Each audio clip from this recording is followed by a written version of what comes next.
Hi there everybody, this is Ciara from Love Life, Abortion Stops a Heartbeat, Vote No Repeal campaign, peoplepower.ie. Today a woman stopped me when she saw my jumper and she said, well done to you, I really love your jumper. So I actually have her here now with me. Her name is Maria and her life story is that she has had 3 abortions which were sadly forced on her by her husband, and she's from Dublin. So we're just going to ask a few questions to Maria. Hi Maria. Hi, how are you? So Maria, can you just explain to us, you had how many abortions? 3. Okay, and how did it come about? It came about that my husband and I, when we were married, had 3 children, 2 boys and a girl, which he thought was the perfect family. And then I got pregnant again, and he was of the mindset, we can't afford any more children. If you don't have an abortion, I'm going to leave. And so I had a sister living in Liverpool, and I went over to her, and I had the abortion, came back. I was very distressed, very upset about it. And within a matter of months, I got pregnant again, and the same thing happened. And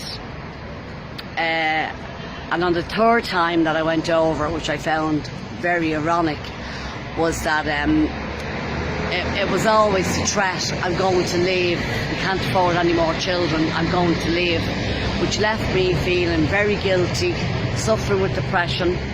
Also, your body is getting prepared to have a baby, your breasts will start filling up with milk, you're getting ready to have this baby, so when the baby is gone, you're still left with the breasts with milk and with the ready to have the baby, but you've all the symptoms of having a baby, but yet you've no child.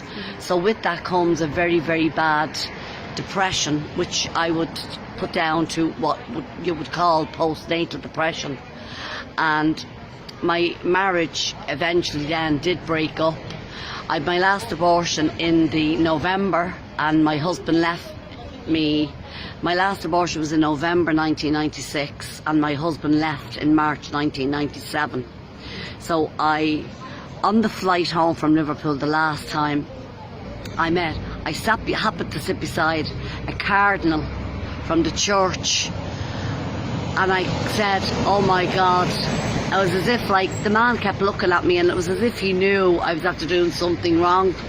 And so I've been living with the guilt ever since. I pray every night that my Father's in heaven, and I pray every night that the children are with him and they're being looked after. And to anybody I'd say, I know there's rape victims out there and there's whatever, but I would say, like, it's half of you as well you're getting rid of. It's half of you. Am I come out the image of you? Am I come out the image of your father, the image of your mother, the image of your parents? It's part of you. So what I would say is, please don't get rid of your babies. Keep them. And so you'll be voting no, obviously. Oh, I'll be voting. I've already voted no. Yeah. No. And to men that force it upon women, and very often it's men in a marriage that feel they can't afford to look after any more children. Like, we can't afford any more children. Yeah. Which is there's always a way. If you're going to make a big meal for 2 children, you might as well feed 10 children. Exactly. As our Lord said, what he done with all the 5 fishes. That's it. Up to 500. That's it. Maria, what would you say to people that are promoting the idea that there's no after effects of an abortion? Oh, absolutely. I'm 56 years old. I'll be 57 in December, and I still am affected by that. If anybody asks me that don't know me, how many children do I have, I always say I have 6 beautiful children.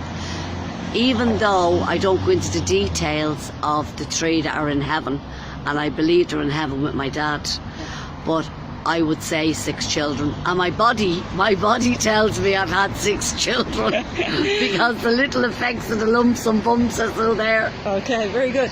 And what do you want to say to the Irish politicians? You're a woman who's gone through 3 abortions, you're voting no. What do you want to say to these politicians who are promoting the idea, Maria, that it's cool to kill a child?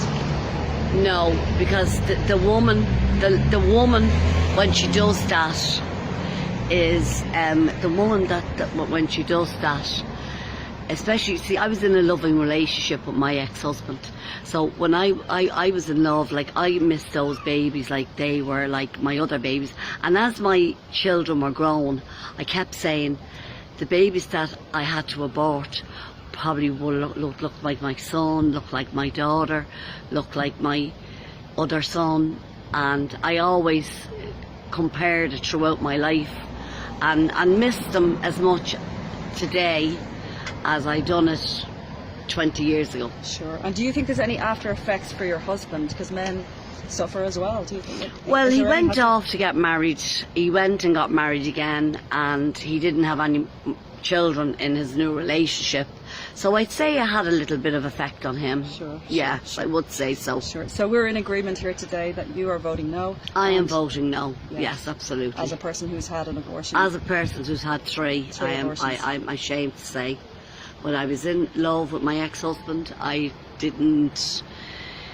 He was the breadwinner. It was 20 years ago. Life was a bit different back then. He was the breadwinner. He said we couldn't afford more children. He wouldn't get a vasectomy, so I kept getting pregnant. So that's my story. Okay. Thank you very much, Maria, for telling this story. Very frank, very honest, a lovely woman here who's given her heart to us today on camera. So we want to thank you very much. No problem. All right, God bless you.